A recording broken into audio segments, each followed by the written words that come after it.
Pero hubo una parte en la cual nosotros nos quedamos, que era la liturgia de la palabra y la Eucaristía. ¿No fue ahí, Nola? ¿Sí o no?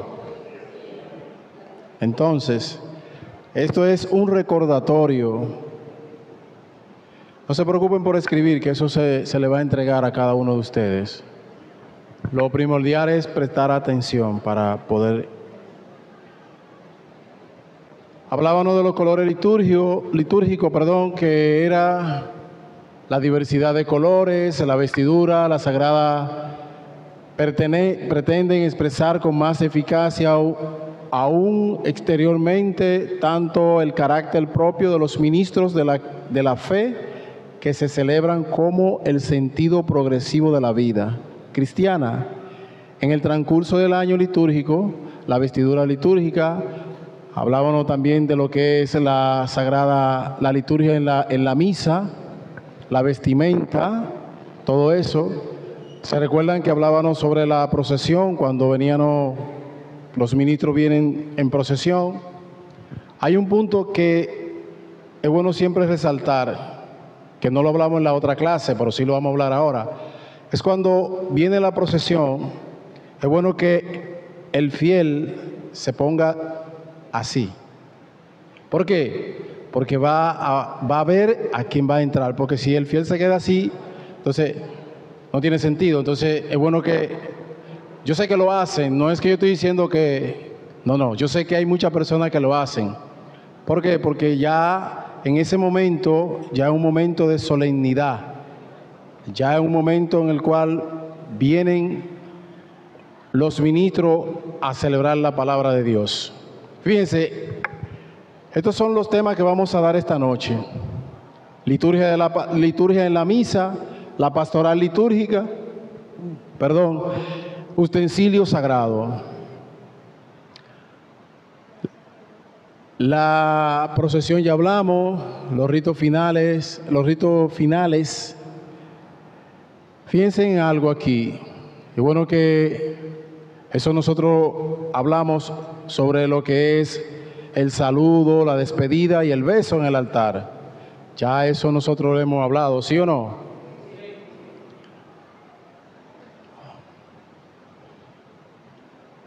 No. Quédate ahí. Ese era el punto donde nosotros terminamos el lunes pasado. Hablábamos de la liturgia y la Eucaristía, la cual tienen que estar unidas las dos. Nunca están separadas, ni la palabra ni la Eucaristía. Fíjense por qué. Dice que la liturgia de la palabra compromete a las lecturas tomadas de la Sagrada Escritura, que son desarrolladas con la homilía, la procesión de fe, el credo y la oración de los fieles. La liturgia de la eucarística es la parte de la misa centrada en la recepción del cuerpo de la sangre de Cristo. Se inicia con una recitación de la oración del Señor, o sea, la plegaria, Padre Nuestro, y así, que toda la asamblea reza cuando finaliza el Padre Nuestro. ¿Se dan cuenta que cuando inicia la oración del Padre Nuestro, toda la asamblea se pone de pie y rezan juntamente con los ministros? Pero ninguna de las dos están, yo no puedo oír la palabra y no la Eucaristía. No pueden estar separados, porque Cristo no está separado de su iglesia. Cristo es nuestra iglesia y Cristo es el que está en la Eucaristía, pero también está en la palabra. Ahora vamos a pasar a lo que es la pastoral litúrgica. Aquí vamos a prestar un poquito de atención. Yo sé que quizás allá atrás no están mirando bien, ¿no? ¿Se ve bien allá atrás? Dice, la pastoral litúrgica es la acción de la iglesia que busca que el pueblo de Dios participe activa y conscientemente en la celebración del culto, de modo que halle en la fuente misma el verdadero espíritu cristiano. La pastoral litúrgica está orientada hacia los fieles para incorporar más plenamente a Cristo a los que han creído y alimentar su vida con los sacramentos. ¿Se dan cuenta? Que ahí empieza lo que es la proclamación de la palabra y luego viene lo que es el alimentar, es la Eucaristía. ¿Se dan cuenta? Primero dice aquí, orientar hacia los fieles para incorporar más plenamente a Cristo a los que han creído. Fíjense que en un momento Jesús le dice, ustedes creen, porque nosotros tenemos que creer, pero primero la palabra empieza, nosotros empezamos a escuchar la palabra y esa palabra empieza a trabajar en nosotros. Luego, después que la palabra empieza a trabajar, vienen los sacramentos. Y luego después concluye con lo que dice aquí. Además, busca también la formación integral del ser cristiano. Por eso, cuida la formación e iniciación de los ministros del culto cristiano. Una formación, y eso es lo que estamos haciendo hoy. Estamos formándonos, cada lunes que venimos es una formación para que ustedes y todos nosotros podamos vivir lo que es la palabra, vivir lo que es los sacramentos. La formación implica el conocimiento, qué yo debo de hacer y cómo lo debo de hacer. Entonces, fíjense cómo sigue diciendo, el objetivo inmediato de la pastoral litúrgica es la participación de los fieles.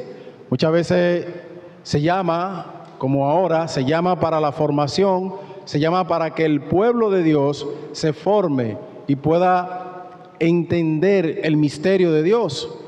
Y fíjense lo que dice que por eso procurar instruir, educar y conducir progresivamente hacia una participación consciente y activa. Yo tengo que estar consciente, pero también tengo que estar activo. Porque hay personas que a veces están haciendo algo y están desconectados. O a veces están recibiendo algo, pero no saben lo que están recibiendo. Entonces, por eso es que uno tiene que estar consciente y activo. ¿Para qué? Para que, como dice ahí, y fructuosa a la que esto tienen derecho en virtud del bautismo. Primeramente se bautiza, hay un bautismo, ¿no? Entonces ahí nosotros empezamos a ser hijo adoptivo de Dios. ¿Se dan cuenta que una cosa va de mano con la otra? Utensilio sagrado. Los accesorios litúrgicos son todos aquellos objetos que se utilizan en la celebración de la Eucaristía, pero también son necesarios para decorar el altar y la iglesia. Por ejemplo, el cáliz, casi no se ve muy bien, pero el cáliz y el copón son dos utensilios que quizá se ven iguales, pero tienen una función cada uno. En el cáliz se va a hacer lo que es, ¿quién me dice? La sangre. Y en el copón, levantando la mano. Es donde se conservan las sagradas hostias. ¿Se dan cuenta? Donde se conservan las sagradas hostias. Fíjense que tiene una tapita, una tapa. ¿Para qué? ¿Qué me puede decir? ¿Por qué se tapa?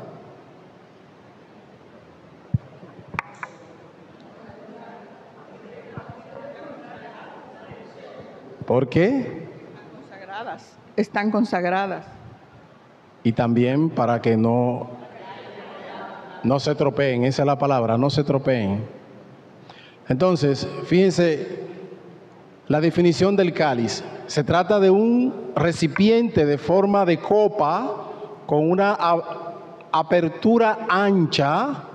Se utiliza para beber y en el mundo de la liturgia es el vaso sagrado por excelencia.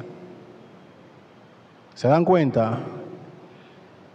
En el cáliz se posa el vino que se convierte en la sangre de Cristo, siendo un accesorio indispensable para la misa.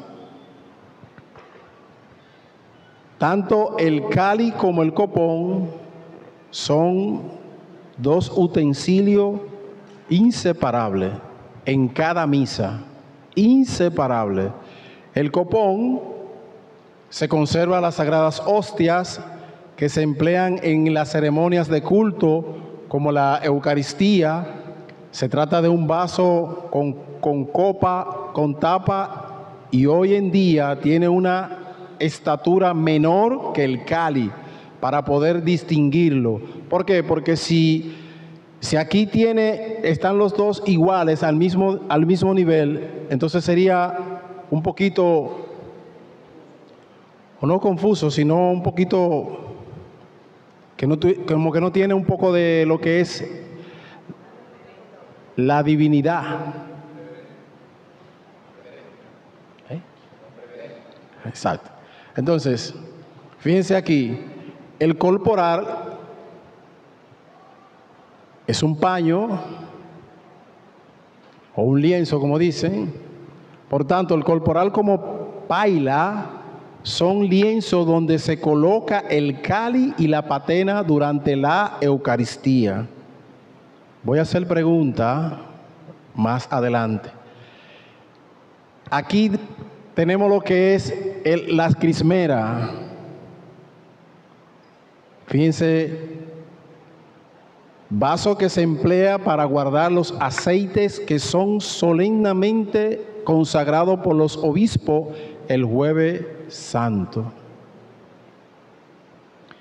Los obispos en esa crismera, que de ahí sale, ¿qué sale de ahí, de la crismera? Levantando la mano, ¿quién me dice? Vamos a ver por aquí.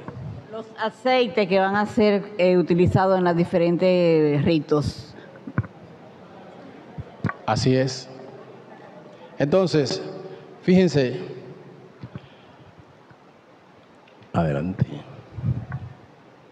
Tenemos aquí lo que es la custodia. Fíjense, no se distingue bien porque hicimos un poco de ampliación. Entonces, pero la custodia ya ustedes saben que es donde se coloca los jueves el cuerpo de Cristo. Entonces dice, custodia es un recipiente sagrado donde se pone la Eucaristía de una manera en la que se pueda ver.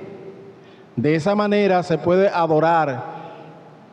En el marco pueden encontrar multitudes de estilos y tamaños de custodias. Se dan cuenta que hay varias, hay pequeñas, hay grandes, pero la finalidad es que el ministro, cuando lleva la custodia, tiene que levantarla. En ese levante es para que el pueblo la mire. Y al mirar también puede pedir en silencio. Entonces fíjense, también hay otro utensilio que es la vinajera, que es donde se coloca el vino y un poco de agua.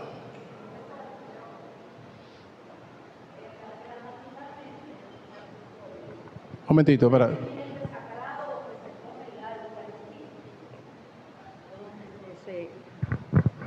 Que dice que la custodia es un recipiente sagrado donde se pone la Eucaristía. Se coloca. Se pone. ¿Cómo es? Pero no entendieron. Se coloca, se pone, o sea. ¿Qué dice aquí? ¿Qué dice ahí? ¿Quién puede leer ahí? ¿Quién puede leer? Vamos a ver, una niña va a leer. Venga, venga para acá, eche para acá. Aquí, venga.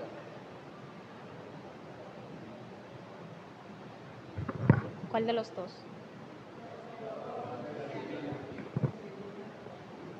Liturgia eucarística. Esta parte de la misa, centrada en la recepción del cuerpo y de la sangre de Cristo, se inicia con la recitación de la oración del Señor, o sea, la plegaria del Padre Nuestro, que toda la asamblea reza. Cuando finaliza el Padre Nuestro, el celebrante solo recita una oración conclusiva pidiendo la paz y la liberación del mal mientras esperamos la gloriosa venida del Señor. El pueblo responde con una aclamación glorificando a Dios. El colocarlo se pone, no entienden.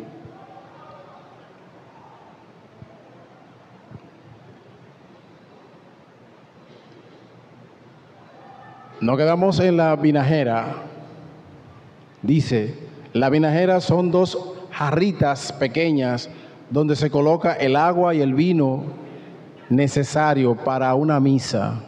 El sacerdote mezcla el vino con un poco de agua y para ello tiene una cucharadita. O sea, en los tiempos antiguos se usaba una medida, la cucharilla.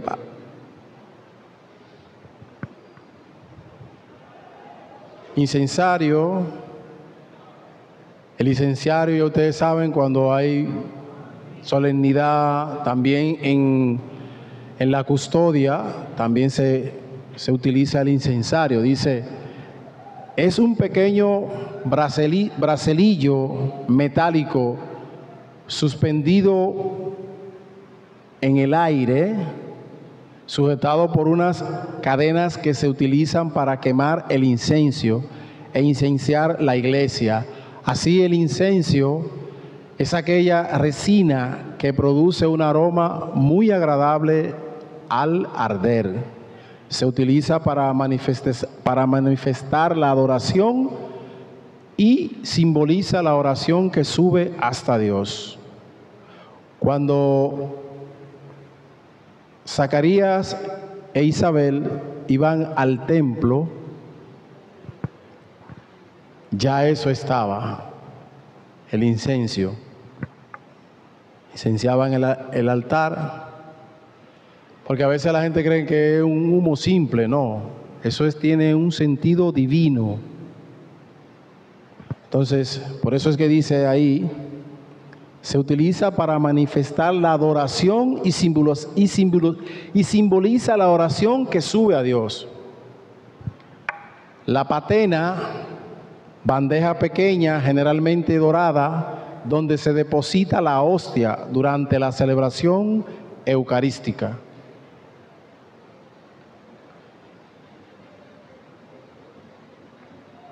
Naveta es el lugar donde se echa el incienso. ¿Se dan cuenta? Aquí tenemos una pila bautismal, que es esta que está ahí. Esa que está ahí. Esta que está aquí. Cuando se van a bautizar, esta se llama la pila bautismal. Esa está rectamente ahí. En alguna parroquia hay móviles que se mueven, pero esa parte ahí es donde está la pila bautismal. Dice, generalmente de piedra provista de un pedestal que se encuentra en la iglesia y sirve para administrar el bautismo. En esa parte es que se bautiza.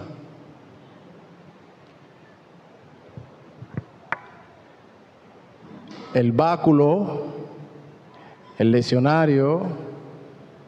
El báculo es un bastón o cayado que funciona como insignia litúrgica, símbolo de poder y la autoridad del obispo. Fíjense que siempre los obispos tienen ese báculo. Ese báculo viene representando a Moisés. Cuando Moisés tuvo el encargo de Dios de sacar a su pueblo, él iba con el báculo.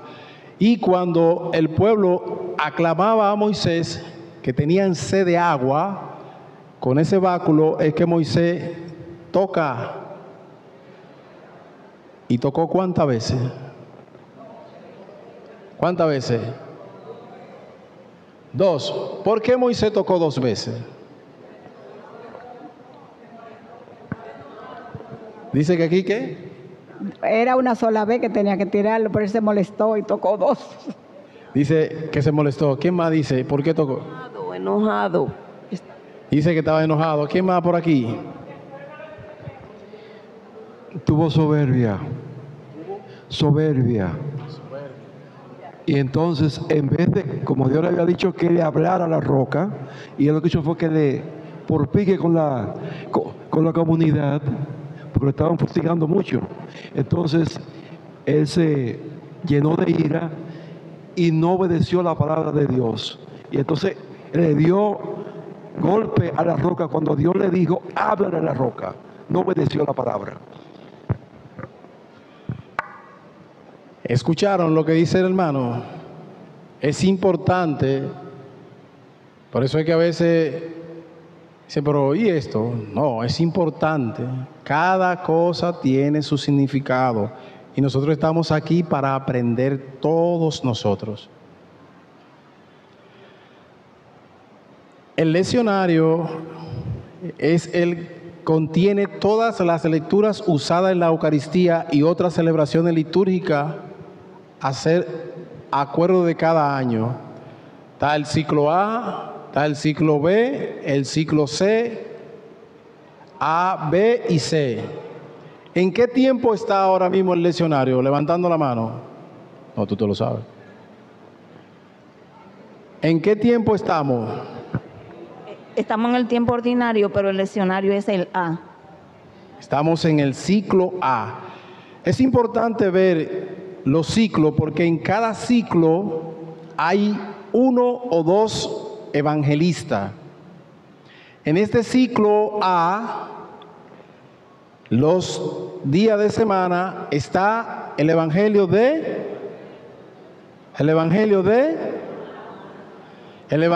Marcos. Siempre hay que estar atento a eso. ¿Y los domingos? Acuérdense que tenemos Marcos, Lucas, Mateo y Juan. Los 4 se dividen en los 4 tiempos. Perdón, en los 3. A, B y C. ¿Por qué? Porque ellos empezaron a escribir la vida de Jesús. Y eso es importante. Marcos no era un discípulo de Jesús. Marcos andaba con Pedro y con Pablo. Entonces, todo lo que Pedro le contaba a Marcos empezaba a escribir. Bien. Aquí tenemos lo que es el alba y el cíngulo.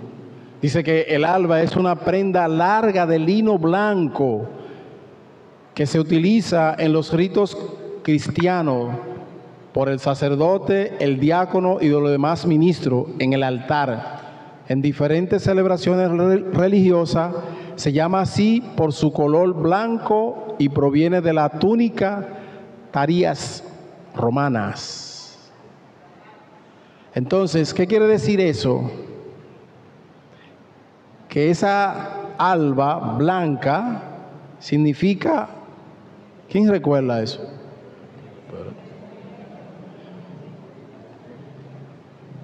No. Blanca, lo blanco, María. Pureza, díganlo bien, pureza. Entonces, todo ministro que usa una alba también los demás ministros, tenemos que tener pureza, pero pureza de corazón. Lo que nosotros estamos sirviendo, tenemos que hacerlo con amor. Toda persona que usa esa alba tiene que revestirse cada día, cada momento y en cada situación. El símbolo, dice, representa los cordeles que manifestaron a Jesús cuando lo llevaron preso a Jerusalén. Desde el huerto es un cordón en el cual, con el que rodeándose la cintura se sujeta el sacerdote, el alba y la estola.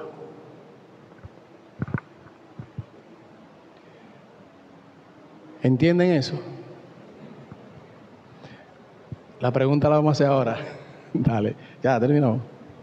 Entonces ahora viene la pregunta. Diga.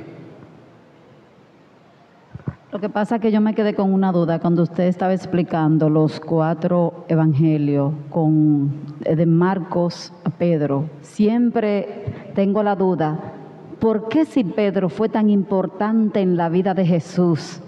No, como que no hay un evangelio de Pedro, pero ahora usted explica, ahora usted dice que Pedro contaba todo y Marcos escribía, pero Pedro significó mucho en la vida de Jesús.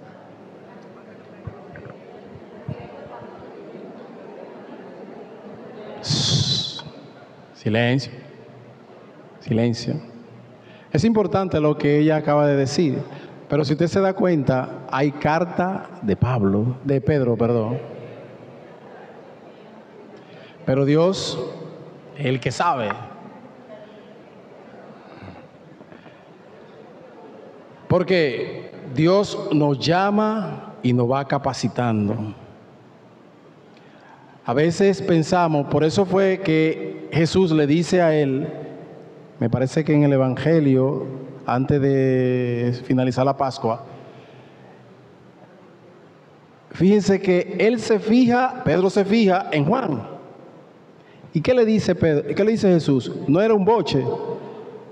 Le dice, ¿y ese qué? ¿Y a ti qué? Sígueme.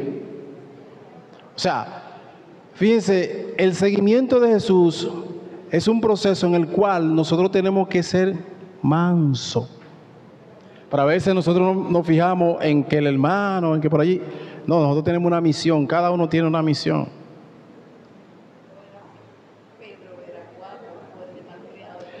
Sí, pero baja ¿cuándo baja Pedro?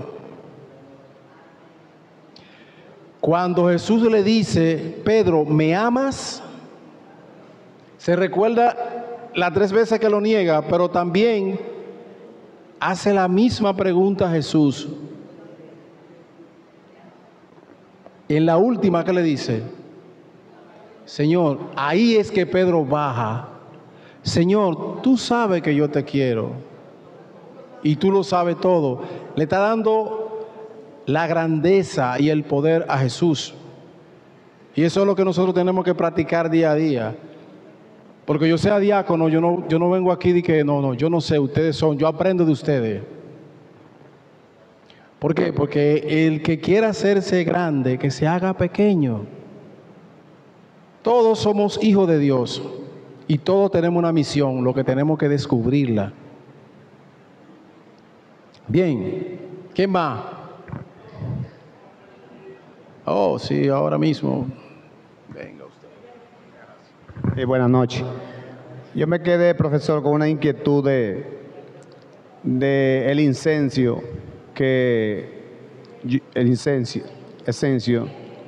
exactamente, que me llama la atención. Mi pregunta es la siguiente: ¿en qué otro momento se puede usar? Porque realmente yo siento realmente cuando se usa ese incienso, siente uno algo especial. ¿En qué otro momento? Porque hay personas que lo han usado en otras cosas que yo no lo veo apropiado. Pero ¿en qué otro, en la iglesia como tal, en qué momento especial puede el padre usarlo para eso? Dice el hermano, el incienso. El incenso. Incenso. Incenso. Entonces, dice el hermano que en qué otro momento se puede usar. La liturgia no se puede estropear, porque la liturgia es hecha para que nosotros la sigamos. Fíjese cómo dice ahí, el incenciario es un pequeño bracelillo. O sea, yo no puedo, si no tengo la autorización, yo siendo diácono, yo no puedo usarlo en otro lado. ¿Por qué? Porque el incienso es para solemnidad, dice la liturgia. Fuera de ahí no es liturgia. Fuera de ahí no funciona. ¿Qué más?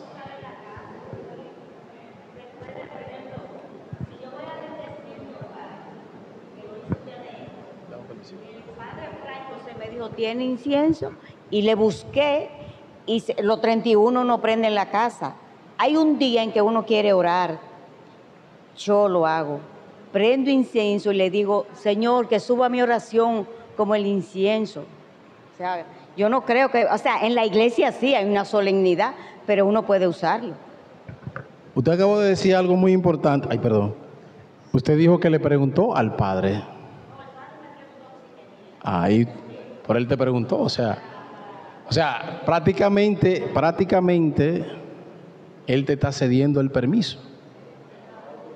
Está haciendo una autorización. Ahora, yo lo que te estoy diciendo, yo no le estoy diciendo a ustedes, tienen que hacerlo, no. Las cosas se hacen con conciencia. No es que no se haga, pero hay que preguntar, hay que investigar. ¿Puedo hacerlo? No lo puedo hacer. Pero él te preguntó por algo. Exacto. Por eso mismo. Yo no veo por qué tenemos que estar discutiendo el incienso. Aquí lo que estamos es para aprender.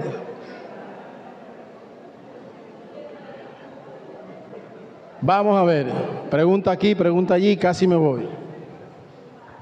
Realmente no es una pregunta, sino corroborando un poco la importancia que tiene Pedro dentro de la iglesia. ¿Por qué? O sea, la relevancia. Porque incluso cuando la compañera Esther nos hablaba del magisterio de la iglesia, está la primera en sí carta de Pedro y la segunda en ese magisterio de la iglesia. Y hay exactamente 4 apóstoles. ¿Y cuál es la fuente primordial del magisterio de la iglesia? Precisamente es la tradición divina de esos apóstoles.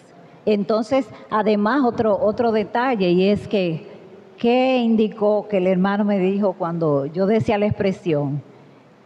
Te dejo para que fundamentes mi iglesia. Entonces, Pedro sí tuvo esa gran relevancia como otros apóstoles. Es que aquí no se está diciendo que Pedro no tuvo. ¿Qué fue? ¿No entendió usted lo que ella explicaba?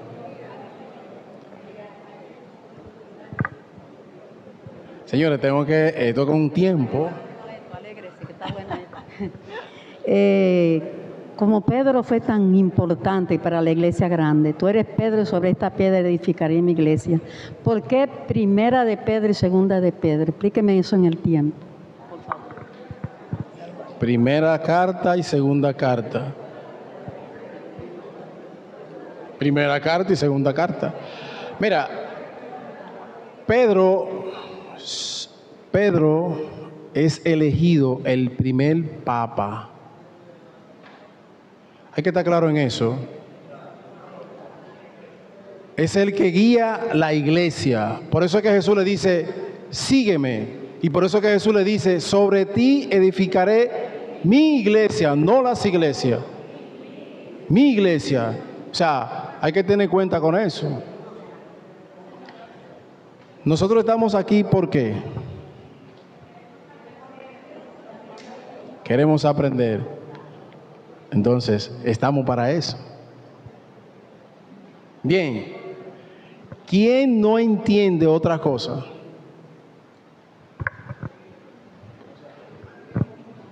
Mira, en la Eucaristía dice que empieza por palabra, como dice nuestro Padre aquí. A mí pensé que es el ofertorio porque es aparte donde el Padre se levanta el pan y dice, bendito sea el cuerpo que será entregado por nosotros. Pero aparte de eso, a mí pensé que es aparte de ofertoría cuando empieza la Eucaristía.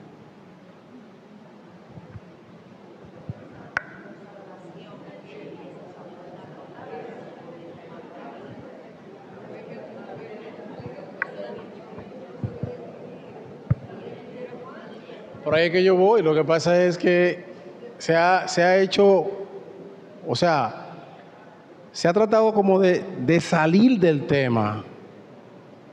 Y eso no es bueno porque entonces no aprendemos. Pedro no tenía la capacidad que tenía Pablo y algunos, pero sí tenía la gracia de Dios y la elección para dirigir una iglesia. Entonces nosotros no podemos ver como que aquel no y este sí.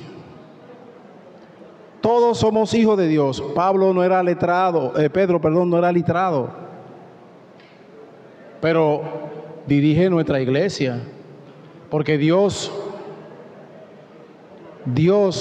escuchen, Dios sabe hacer las cosas y a cada uno nos llama para una misión. Cada uno, porque los que estamos aquí, sabíamos algunas cosas de la liturgia, del magisterio, de la iglesia. No, pero estamos aquí para aprender. Paso por paso, detalle por detalle.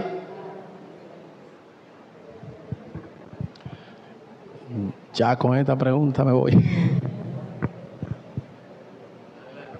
Sí, con relación a lo que usted acaba de decir, diácono, que si nos fijamos con todo y que Pablo era mucho más letrado que Pedro, sin embargo, cuando estaban predicando por Corinto y por todos esos lugares, cuando se armaba una controversia, ellos tenían que ir allá a hablar con Pedro para que le dijera y le aclarara cuál era el verdadero sentido que Jesús le daba a las cosas. O sea que él, real y efectivamente, como usted dijo, Dios a través del Espíritu Santo, Dios Hijo, lo capacitó para él dirigir esa iglesia realmente. Seguimos.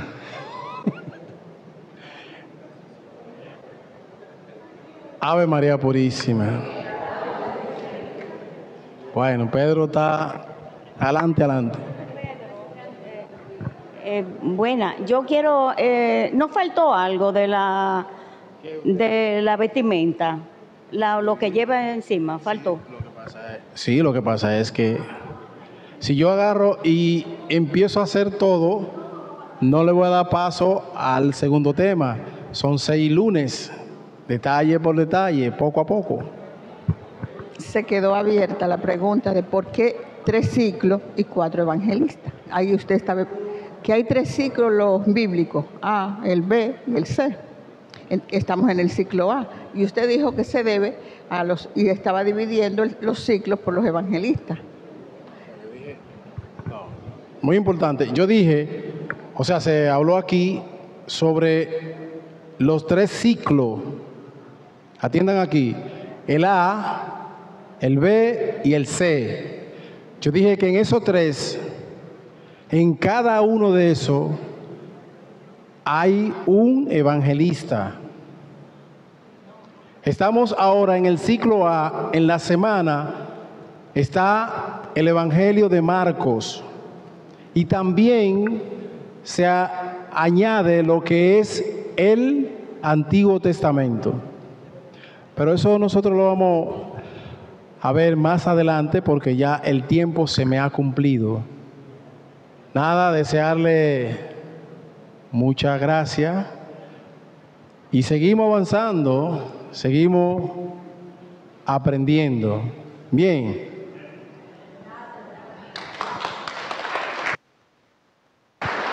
Gracias. Pero esta mesa...